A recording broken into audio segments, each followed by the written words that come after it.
जमीन पर जंग होने की वजह से जमीन पूरी तरह तबाह हो गई थी। इसीलिए कुछ लोगों को चांद पर भेजा गया ताकि वहाँ पर जाकर वो लोग बाकी के इंसानों के लिए कॉलोनीज बना सके। और जब ये सारा काम हो गया, जिसके बाद इंसान जमीन को छोड़कर चांद पर जाकर रहने लगे। लेकिन चांद पर रहना इतना आसान नहीं था, क्योंकि वहाँ पर मेटियोर का तूफान आया करता था। तो इसीलिए इन्हें ये सारे फैसले बदलने पड़े। जिसके बाद इंसान ने चांद पर माइनिंग करना शुरू किया ताकि वो चांद पर जिंदगी गुजारने के आसान हल ढूंढ सके। तो बहुत से लोगों को माइनिंग के लिए रखा गया, जिन्हें माइनर्स कहा गया। और साथ ही ये असूल भी बनाया गया कि ये माइनर अपनी फैमिली के साथ ही चांद पर रहेंगे। अब हमें माइनर्स के बच्चे दिखाए जाते हैं जो कि इसी जगह यानी कि चांद पर पैदा हुए थे। वो सभी मिलकर स्पेस रोवर यानी कि जो गाड़ी चांद पर चल सकती थी उसे चुराने की कोशिश कर रहे थे। तभी वहाँ पर कोई आता है, जिससे डरकर सभी छुप गए थे। इन्हीं में एक बच्चा जिसका नाम कैलिब होता है, उसके हाथ में एक कैप्सूल था। उसके डैड भी एक माइनर थे जो कि काम करने के दौरान मारे गए। कैलिब को 3 दिन बाद ओमेगा पर भेजने का फैसला किया जाता है, जहाँ पर उसे किसी दूसरी फैमिली को गोद दे दिया जाएगा, जहाँ पर जिंदगी हर तरह से खुशहाल है। लोग बहुत मजे से जिंदगी गुजारते हैं। यहीं पर हमें ये बताया जाता है कि चांद पर से ओमेगा पर जाने के लिए तकरीबन 75 साल लगते हैं, जिसके दौरान सफर करने वाला इंसान क्रायो स्लीप एक चैम्बर में रहता है, जिससे उस इंसान की उम्र नहीं बढ़ती। जब वो चांद से ओमेगा पर पहुंचता है तो वो उतने ही साल का होता है। कैलिब इस बात को जानता था,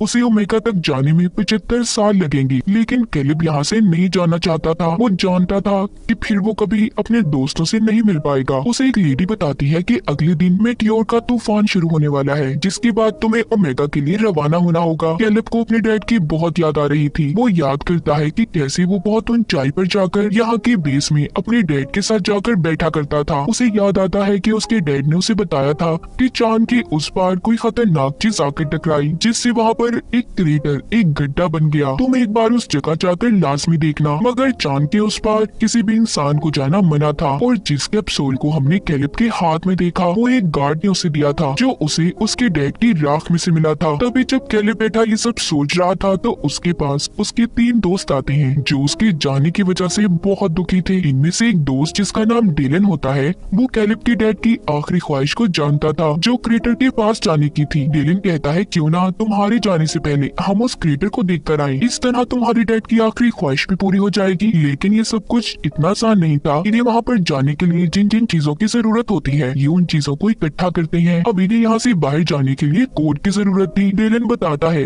कि यहाँ पर एक लड़की है जिसका नाम एडिसन है। एडिसन कुछ दिन पहले ही जमीन से चांद पर शिफ्ट हुई थी। उसका कोई दोस्त भी नहीं था, वो एक साइंटिस्ट की बेटी थी। तो डेलन कहता है, क्या पता उसको कोड के बारे में पता हो। जब वो एडिसन से बात करने जाता है तो वो उससे कोई बात नहीं करती और वहाँ से चली जाती है। ये देखकर डेलन उसके पीछे जाता है और उसे अब सारी बात के बारे में बताता है। वो कहता है, मैं शुरू से ही तुमसे दोस्ती करना चाहता था, चाहे सब लोग तुम्हें अजीब समझते हो। एडिसन सब सुनकर कहती है, ठीक है, मैं तुम लोगों की मदद करने के लिए तैयार हूँ, पर तुम्हारे इस मिशन में मैं भी तुम्हारे साथ जाऊंगी। डेलन उसकी बात सुनकर उसे अपने साथ ले जाने के लिए तैयार हो जाता है। सभी बच्चे रोवर स्पेस के पास पहुंच गए हैं। वो सभी उसे चुरा रहे थे। कैलिब उसके अलार्म की तार को पहले ही खींच देता है ताकि उसका अलार्म ना बज पाए। फिर वो एडिसन का बताया हुआ कोड डालता है, जिससे कि दरवाजा खुल गया था। ये सभी अब जाने के लिए तैयार थे। रोवर को चलाने की जिम्मेदारी डेलन पर थी, क्योंकि इन सब में से वो ही ड्राइविंग जानता था। ये सब वहाँ से निकल जाते हैं। इन्होंने पहली बार चांद की सतह को देखा था। सभी बहुत खुश थे, मगर इन लोगों को मेटियोर के तूफान के आने से पहले वापिस आना था, क्योंकि जब मेटियोर की बारिश होती है तो बेस में लॉकडाउन कर दिया जाता था। सफर के दौरान सभी अपने बारे में बताने लगते हैं। कैलिब बताता है कि मेरे डैड ने मुझे बताया था कि कैसे लोगों को चांद पर भेजा गया और फिर उनसे माइनिंग करवाई गई। मगर चांद पर रहकर माइनिंग करने के काम को कोई भी इंसान लगातार नहीं कर पाता। जैसे कि अगर वो इंसान काम के दौरान मर जाए तो उसके बेटे या फिर उसकी फैमिली के किसी भी इंसान को उस काम को पूरा करना होगा। बस इसके लिए शर्त ये होती है कि उस इंसान के बेटे की उम्र 18 साल होनी चाहिए। अगर वो इससे कम उम्र का होगा तो ऐसे ही उसे किसी दूसरी फैमिली को गोद दे दिया जाएगा, जो ओमेगा प्लेनेट पर रहते होंगे। जिन्होंने चांद पर भेजा था वो तो हंसी खुशी अपनी जिंदगी ओमेगा पर जाकर गुजारने लगे। एडिसन कहती है, तो क्या हुआ, एक माइनिंग करने का ही तो काम दिया गया था जो सिर्फ 20 साल तक करना है। एडिसन एक साइंटिस्ट की बेटी थी, तो उसे असल बात के बारे में नहीं पता था। यहाँ पर डेलन उसे सारी बात समझाता है कि अगर माइनिंग करता हुआ इंसान मर जाए तो उसके बेटे को बाकी के साल पूरे करने होते हैं। ये सुनकर एडिसन थोड़ा हैरान थी। अब आगे का रास्ता इन्हें पैदल चलकर तय करना था। सभी अपने अपने स्पेस सूट पहन लेते हैं। एडिसन का सूट इन सब में थोड़ा अलग था और अच्छा भी। खैर ये बाहर आते हैं जहाँ पर ग्रेविटेशनल फोर्स ना होने की वजह से सभी बहुत ऊंची छलांगे लगा रहे थे। सभी यहाँ पर खेलने लगते हैं। एडिसन की नजर जब जमीन प्लेनेट पर पड़ती है तो थोड़ा उदास हो जाती है और जमीन पर अपने गुजरे पलों को याद करने लगी थी। जब एडिसन वापस आती है तो देखती है कैलेब, डेलन सभी एक ऑक्सीजन गैस के कंटेनर की मदद से स्पेस में ऊंचाई तक जा रहे थे।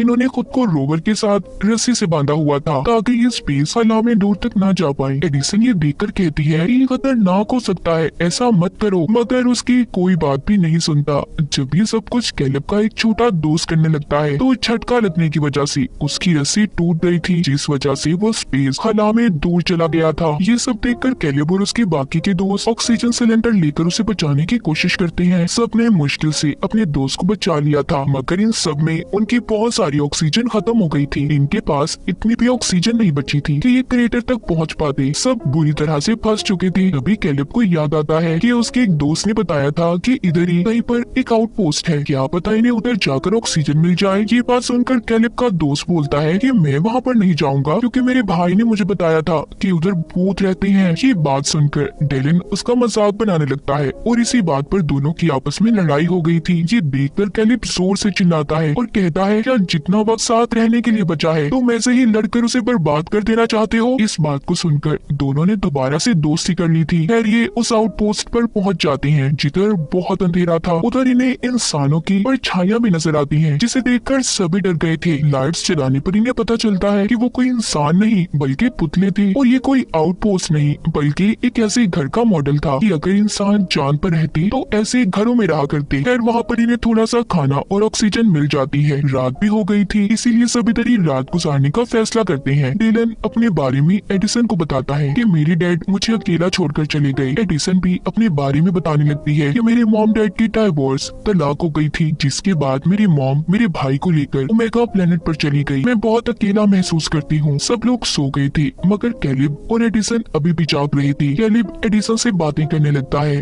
वो कहता है कि मेरे डैड की मौत के बाद मुझे मेरे दोस्त डेलन ने सहारा दिया, वो ही मेरा सब कुछ है। मैं ओमेगा पर चला जाऊंगा, डेलन बिल्कुल अकेला रह जाएगा, तो इसलिए मेरे जाने के बाद हमेशा उसके साथ रहना। मुझसे वादा करो एडिसन। उसने भी कैलेब से वादा कर लिया था। जब सुबह होती है तो ये लोग दोबारा से अपना सफर शुरू करते हैं, मगर अब इनकी रोवर की बैटरी खत्म हो गई थी।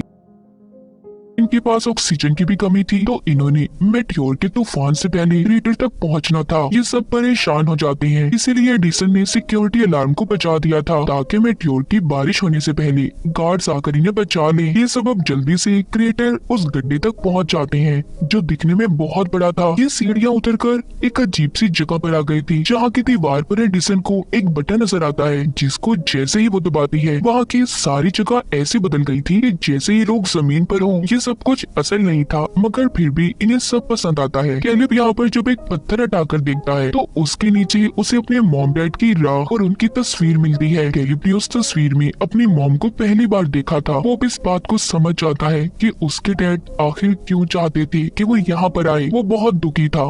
डेलन उसे कहता है कि अपनी जिंदगी के इस हसीन चांस को क्यों गवा रहे हो। यहाँ पर हर इंसान यही चाहता है कि वो माइनिंग के 20 साल पूरा करने के बाद ओमेगा पर जाएगा, और वो बहुत कम लोग होते हैं। तुम्हारे डैड ने भी तो इसीलिए अपनी जान दे दी। यहाँ पर उसे ये बात पता चलती है कि उसके डैड ने जानबूझकर अपनी जान ली थी ताकि कैलेब को ओमेगा पर भेज दिया जाए, वो एक अच्छी जिंदगी गुजार सके, जिसके बारे में कैलेब के अलावा सब जानते थे। डेलन कहता है कि अपने डैड के गिफ्ट को लेने से इनकार मत करो, उन्होंने अपनी जिंदगी देकर तुम्हें ये तोहफा दिया है। तभी इनकी बातों के दौरान एक दोस्त की तबीयत खराब हो जाती है। ये सभी अब जल्दी से उसे लेकर अपनी रोवर तक पहुंचने की कोशिश करते हैं, मगर तभी मेटियोर का तूफान शुरू हो गया था। सभी खुद को बचाने की कोशिश कर रहे थे। एडिसन भी खुद को बचाते हुए इनसे अलग हो जाती है। वो जब किसी को नजर नहीं आती तो कैलेब और डेलन उसे बचाने जाते हैं। एडिसन के हेलमेट में दरार आ गई थी, इसीलिए वो बेहोश हो जाती है। कैलेब और डेलन एडिसन को बचाकर वापस ले आते हैं, मगर इसी बीच डेलन भी गिर जाता है, लेकिन उसे कैलिब ने बचा लिया था। सभी रोवर के अंदर आ जाती हैं, जिसकी खिड़कियां भी मेटियोर के तूफान की वजह से टूट गई थी। इनके पास ऑक्सीजन भी कम थी, तो इसीलिए ये जिंदा अब नहीं रह सकते थे। सभी उसी रोवर में बैठकर अपनी मौत का इंतजार करने लगते हैं। सब समझ गए थे कि अब वो नहीं बच पाएंगे, मगर इन्हें इस बात की खुशी थी कि सभी साथ मरेंगे, जिसके बाद सभी बेहोश हो गए थे। इस हादसे के बाद हमें कहानी कुछ वक्त आगे की दिखाई जाती है। हमें कैलिब दिखाया जाता है जो ओमेगा पर पहुंच चुका है। मतलब उस हादसे को 75 साल हो चुके थे। कैलिब क्रायो स्लीप में था, मगर अब वो जाग जाता है। चांद पर से ओमेगा पर जाने के लिए तकरीबन 75 साल लगते हैं, जिसके दौरान सफर करने वाला इंसान क्रायो स्लीप एक चैम्बर में रहता है, जिससे उस इंसान की उम्र नहीं बढ़ती। जब वो चांद से ओमेगा पर पहुंचता है तो वो उतने ही साल का होता है। उसे अपने दोस्तों के बारे में जानना था, तभी एक नर्स आकर उसे एक ऑडियो डिवाइस देती है, जिसमें उसके दोस्तों के मैसेजेस रिकॉर्ड थे। उसे पता चलता है कि उस दिन इन सभी को बचा लिया गया था। उसके दोस्त अपनी आधी से ज्यादा जिंदगी गुजार चुके हैं। जैसा कि एक दोस्त ने अपनी बेसबॉल टीम शुरू की और दूसरा दोस्त एडमिनिस्ट्रेटर बन गया, तो बाकी वादे के मुताबिक एडिसन ने डेलन से शादी कर ली थी। अपने दोस्तों की जिंदगी के बारे में जानकर, उनकी बढ़ती उम्र की आवाज को सुनकर कैलिब बहुत खुश होता है, मगर अभी भी उसे इस बात का दुख था कि वो अपने दोस्तों के साथ अपनी जिंदगी नहीं गुजार सका। ओमेगा प्लेनेट पर एक फैमिली ने कैलिब को गोद ले लिया था। वो इस माहौल में घुल मिल जाता है। वो यहाँ पर एडिसन के भाई को भी ढूंढता है, जिसके बारे में एडिसन ने बताया था कि वो उसके मॉम के साथ ओमेगा पर रहता है। कैलिब एडिसन के भाई को उसकी बहन के अच्छे कामों के बारे में बताता है, जिसने चांद पर माइनिंग जैसी असूलों के खिलाफ काम करके उन्हें खत्म करवा दिया था। और इसी के साथ इस फिल्म की कहानी भी यहीं पर खत्म हो जाती है।